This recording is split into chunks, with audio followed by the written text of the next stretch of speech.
up next on Good Morning El Paso, students at Eastwood Middle School continue to mourn the loss of one of their own. How they plan to honor Emily Rose after she was shot and killed by her father. Also, two different crashes on El Paso roads leave two people dead. We have the latest. Plus, it's like what you see on TV. Never thought I would see it in real life. The cleanup begins this morning in Tornado Alley after dozens of tornadoes are reported. We have your Storm Track weather coverage. Where news comes first. From the Mesilla Valley and Las Cruces to El Paso and the borderland. This is ABC 7's Good Morning El Paso. You're looking at just some of the damage left behind by several tornadoes in Oklahoma. Nearly 50 reported tornadoes touched down in 4 states yesterday. One tornado even hit a tiger safari in Oklahoma, leaving animals on the loose for hours. Oklahoma's governor is signing a disaster declaration. We'll have more on your Storm Track weather coverage in just a bit. But first, a good morning to you all. I'm Stephanie Valle. And I'm Hillary Floren. Good morning, everyone. Back here in the borderland, nothing but blue skies so far anyway this morning, right? Yeah, can't complain, Crystal. Yeah, we are lucking out. The forecast so rough for those folks in the Midwest and the central parts of the U.S. that we've seen those tornadic activity, wind, hail. For us, we're just talking clear blue skies out there. And that continues for the rest of today. Our temperatures were at 67 in El Paso right now. Our wind speed sits at 8 miles per hour out of the west-northwest, and your relative humidity just 27%. There's no forecast of rain in today's forecast. In fact, the storm system that's bringing such rough weather to some parts of the country is what brought us some windy and in some areas rainy weather on Monday into Tuesday. Much more strength, obviously, the farther it moved along to the east. In Las Cruces, we're 51 this morning. Winds are at 7 miles per hour. Those winds certainly doable. Later today, still doable, but picking up a little strength. We are talking those wind gusts just like yesterday, moving into that 30-35 mile per hour range. We'll discuss that in more detail and look when those winds start to drop off. That's coming up in just a bit. All right, Crystal, thank you. Classmates of Emily Rose Nevares will continue to honor her memory by celebrating her life with a memorial. At just 14 years old, El Paso police say the honor student was shot by her father, Ramon Nevares, who then turned the gun on himself. Emily later died at the hospital. This all happened Tuesday morning at the family's home in East El Paso on Spencer Street. Police are calling it a murder-suicide, but they still don't know the motive behind it. ABC 7 stopped by Eastwood Middle School, where Emily Rose was an 8th grader. Students had decorated a wall in her memory, which included some of Emily's artwork. Principal Melinda Villalobos tells us the wall will stay decorated the rest of the year in her memory. In addition to that, we are having some students right now, by their own request, actually develop a tabletop, if you will, for the desk that Emily sat in her classrooms. And that piece of artwork we will preserve and keep until her graduating class graduates, and that will be part of that ceremony.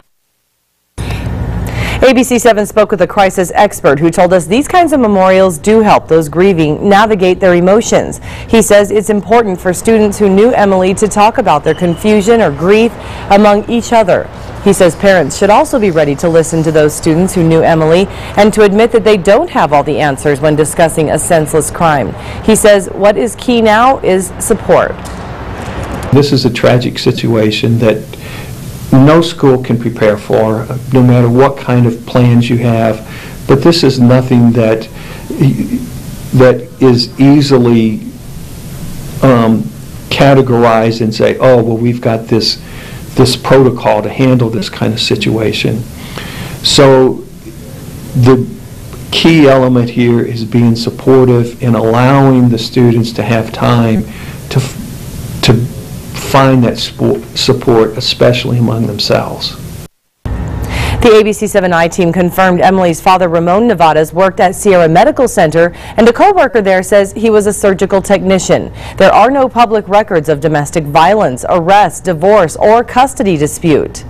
And we also learned through 2 different sources that Emily's mother works at Del Sol Medical Center, though the hospital will not confirm that. Emily's aunt wrote to ABC7 saying the family is not ready to talk. But, quote, Emily was a beautiful young woman who enjoyed life. She was very loving and caring and will be greatly missed by all her family and friends. If you'd like to help Emily's family pay for her services, information on funeral donations is at KVIA.com right now. We've also posted it on our KVIA.com Facebook page. Switching gears now, the roads turned deadly for 2 people in 2 different crashes. The first happened around 1:30 yesterday morning on the 9700 block of Dyer in northeast El Paso. Police say the driver, 33-year-old David Pinedo, was speeding when he struck the median and lost control of his SUV, causing it to roll. Pinedo was taken to the hospital where he later died. His passenger, a 29-year-old woman, suffered minor injuries. Investigators say Pinedo may have been drinking. And the second crash happened an hour and a half later on Loop 375 near Joe Battle. Police say 2 women were riding in a Jeep and the driver was going the wrong way. She then lost control and rolled the vehicle several times. Both women were not wearing seatbelts and were thrown from the Jeep. One of the women died at the scene. Neither of them have been identified at this point. Police believe the driver may have also been drunk at the time of the crash. Well, another deadly wreck, this one in New Mexico. It happened Tuesday on US 180 just north of Deming in Luna County. Authorities say a 19-year-old woman was driving her truck when she crossed into oncoming traffic and struck a Jeep head-on.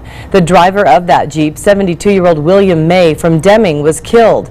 His 2 passengers, both teenage boys, were flown to University Medical Center in El Paso, where they're listed in critical condition.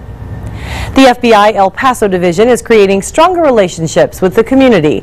To do that, it hosts its annual Citizens Academy. Our very own Denise Olivas completed the course. It's a story you'll see only on ABC7. Denise, how was it? Good morning, Hillary. Well, it doesn't get me any closer to becoming an FBI agent, but the Academy gave me and the group I was a part of a better understanding and a behind-the-scenes look at how the agency works.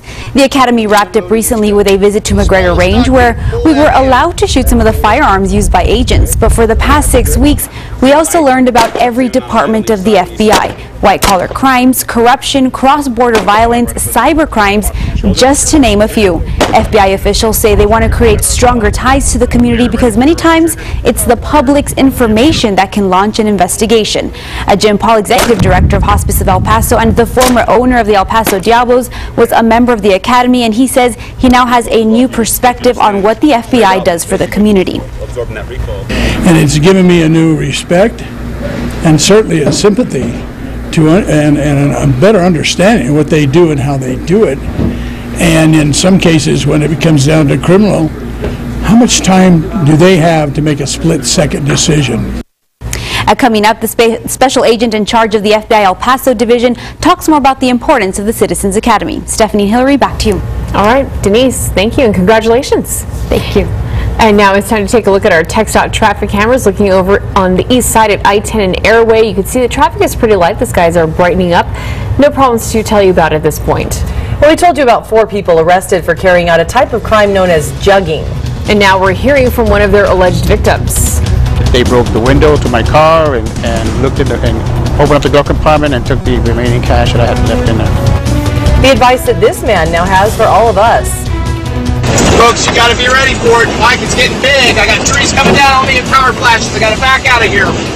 Tornadoes in 4 states leave 13 people injured, dozens of homes destroyed. Flash flood warnings are still in effect for some today. Back here in the borderland, though, Crystal Clyde standing by. She's going to look at our forecast. It's looking pretty nice. It is a great forecast ahead of us. If you enjoyed yesterday, you're going to love today's forecast. We'll have the details after your break. Thanks, Crystal. This is ABC7, where news comes first.